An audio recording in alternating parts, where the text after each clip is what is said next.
Perkenalkan, nama saya Suwardi, NIM D022306. Di sini saya akan melakukan konfigurasi router RIP di Cisco.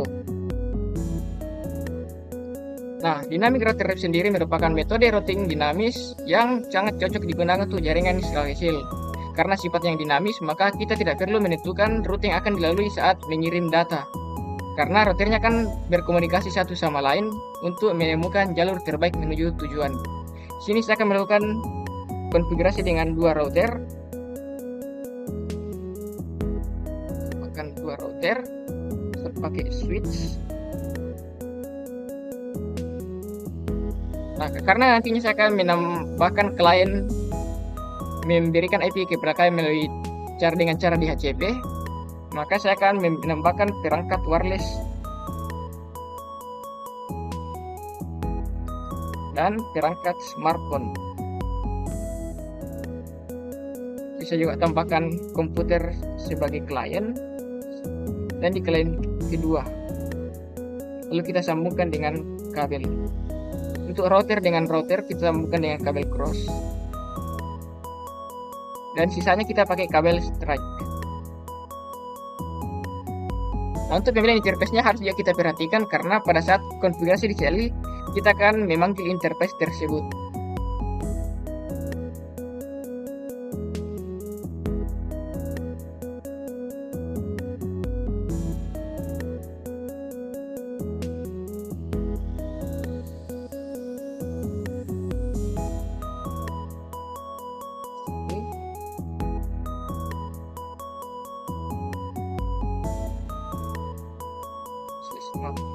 Dan satu lagi untuk ke perangkat ke access point. Nah, kurang lebih topologinya seperti ini. Dan untuk IP address yang akan saya gunakan yaitu prefix 29 di subnet K3 dan K4. Karena prefix 29 merupakan subnet dengan kelipatan 8, maka network yang akan digunakan yaitu adalah titik 16. Maka IP yang akan saya gunakan adalah 168 10.16. Nah, 16 ini dapat dari kelipatan 8 dari subnet ketiga, berarti yang sebelumnya adalah yang pertama itu 0, yang kedua 8, yang ketiga adalah 16. Nah, sini saya akan menggunakan 16 untuk IP network di klien pertama. Untuk IP broadcast bisa didapat dari IP net selanjutnya dikurang 1 92.1 10. Nah, 16 ditambah 8 sama dengan 24, dikurang 1 sama dengan 23. Nah, untuk range IP yang bisa digunakan dalam jaringan ini adalah network ditambah 1, 16 tambah 1, 17, sampai dengan broadcast dikurang 1, di 22. Nah, ini adalah IP yang akan saya gunakan di klien 1. Untuk di klien di router kedua, saya menggunakan prefix yang sama, itu prefix 29. Saya lupa menambahkan prefix di atasnya.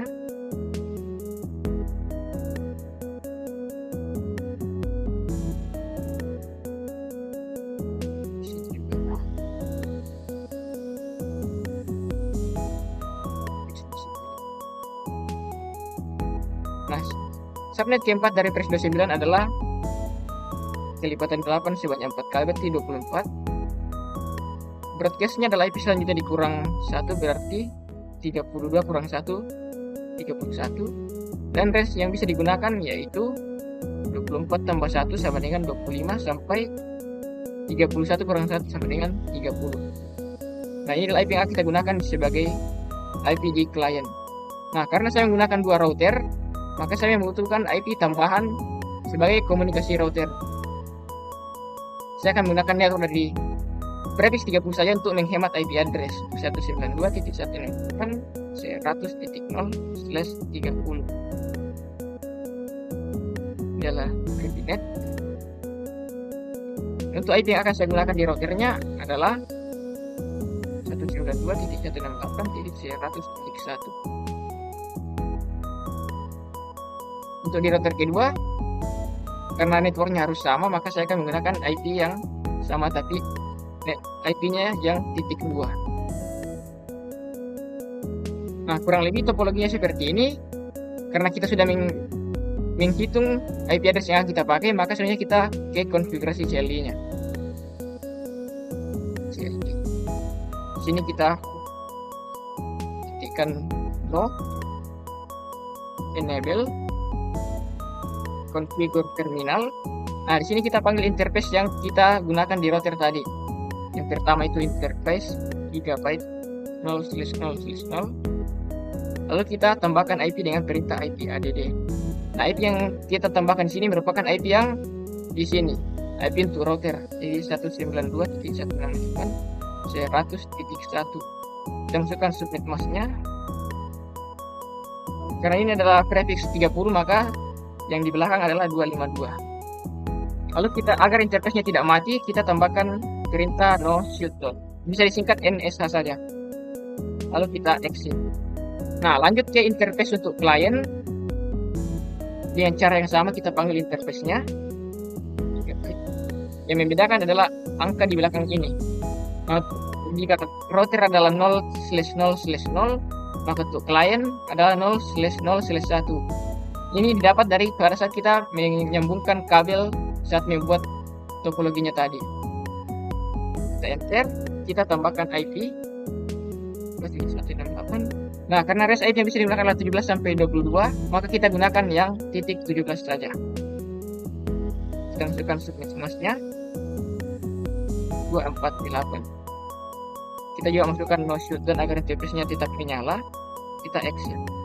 Nah, karena di sini saya akan memberikan IP kepada klien melalui dengan cara DHCP. Saya perintahnya itu IP DHCP full. Saya berikan nama, contohnya saya kasih nama klien 1. Lalu kita masukkan network dari IP yang akan dibagikan kepada klien, yaitu 192.168.10.16. Lalu kita masukkan subnet masknya dari prefix 29, 255, 255, 248. Lalu kita masukkan default gateway, yaitu IP yang kita setting untuk interface ke klien tadi, yaitu titik 17, 92.168.10.17. Kita enter, lalu kita exit. Nah, karena kita akan menyambungkan dengan cara di router RIP, maka perintahnya itu router RIP. Nah, karena di sini kita menyambungkan dua jaringan dengan subnet yang berbeda, maka kita harus menggunakan versi 2 dari router RIP. Karena secara default yang akan digunakan adalah versi 1, di mana dia itu tidak mengenal perbedaan kelas IP, sehingga tidak akan mengenali bahwa ini berbeda subnet. Lalu kita tambahkan perintah no auto summary. Nah, no auto summary ini fungsinya agar router tidak melakukan pembulatan otomatis, di mana jika tidak diberikan perintah auto summary, router akan mengira bahwa klien yang berkomunikasi di dalam jaringan tersebut berada dalam network yang sama. Padahal IP yang kita gunakan itu berbeda network, sehingga tidak akan bisa berkomunikasi. Jadi dengan no auto summary, pada saat pengiriman data akan diikutkan subnet masknya, sehingga jelas bahwa ini dari subnet yang ini dan ini. Lalu kita tambahkan network dari IP yang ada di router, yaitu 100.0. Lalu network untuk klien 10.16. Exit. Nah, sejauh ini konfigurasi dari CLI sudah selesai. Sekarang saatnya kita cek ke klien apakah sudah mendapatkan IP secara DHCP dari router. Di sini sudah terlihat bahwa smartphone sudah mendapatkan IP secara DHCP dari router. Sini menggunakan 10.19.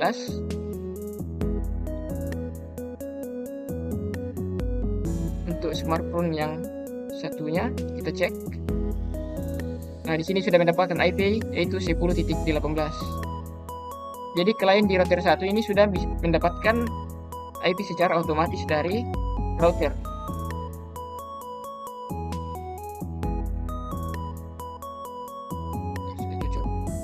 Kita cek untuk PC, desktop, IP configuration, kita pilih yang DHCP. Sini PC akan meminta IP secara otomatis. Nah, di sini DHCP request successful, tandanya bahwa PC sudah mendapatkan IP secara DHCP dari router.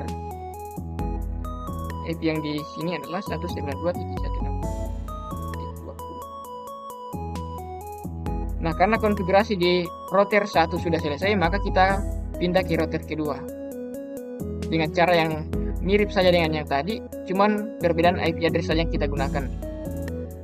Dan kita enable configure terminal, lalu kita pakai interface di router, itu interface gigabyte 0/0/0. Lalu kita tambahkan IP. Nah, IP yang kita tambah sini adalah IP yang dari sini, itu 100.2. Kita masukkan subnet masknya. Untuk prefix 30 itu 252. Lalu kita tambahkan perintah no shutdown karena interface-nya tetap menyala. Kita exit.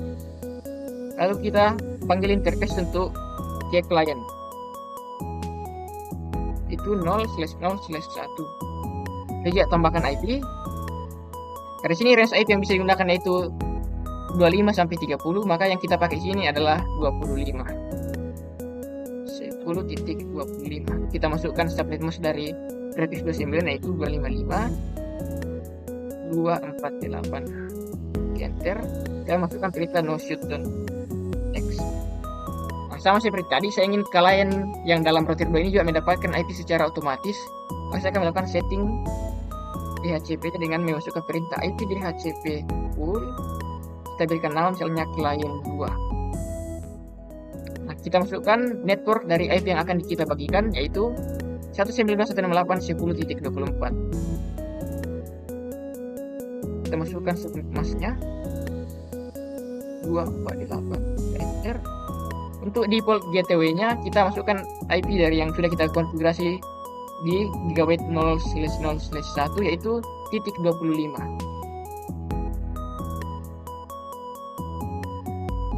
Default 192.168.10.25.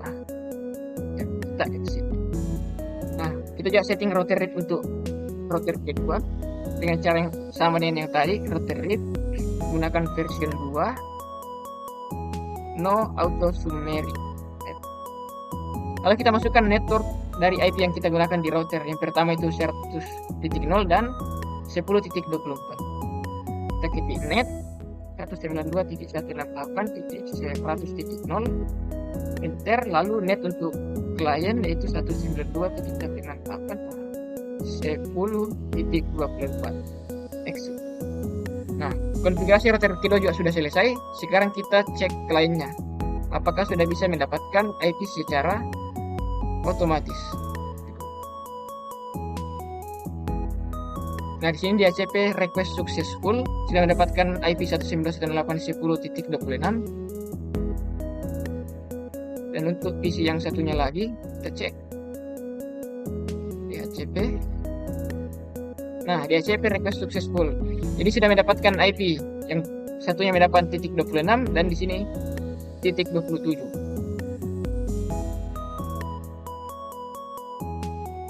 Ini adalah .27.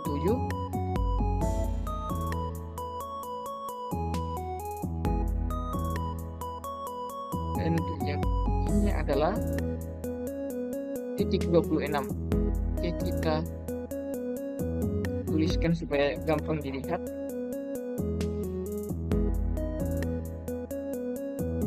Nah, karena klien sudah mendapatkan IP secara otomatis, sudah berhasil mendapatkan, jadi kita akan tes apakah konfigurasinya sudah berhasil dan klien dalam jaringan ini sudah bisa berkomunikasi. Kita klik command prompt, lalu kita masukkan IP dari PC tujuan. Kita akan mapping ke .26 dari PC di klien 1. Kita masukkan perintah ping 192.168.10.26.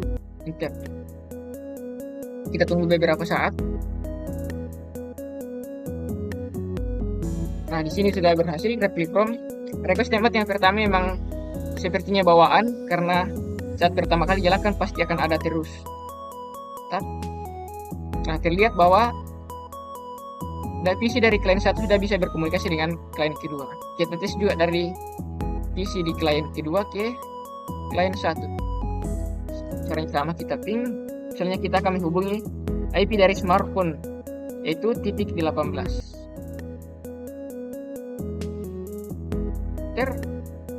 Kita tunggu sebentar. Nah, sudah reply from. Coba lagi sekali lagi. Nah, sudah berhasil. Jadi, klien 1 dan klien 2 yang berbeda subnet sudah bisa berkomunikasi. Atau cara cepatnya kita bisa menggunakan icon pesan ini. Kita klik di isi pertama dan isi tujuan. Nah, di sini sudah tertulis successful. Smartphone visit. Nah, sukses. Ataupun dari klien kedua ke klien pertama. Sudah sukses. Kurang lebih konfigurasinya seperti ini. Semoga bermanfaat. Sekian dan terima kasih.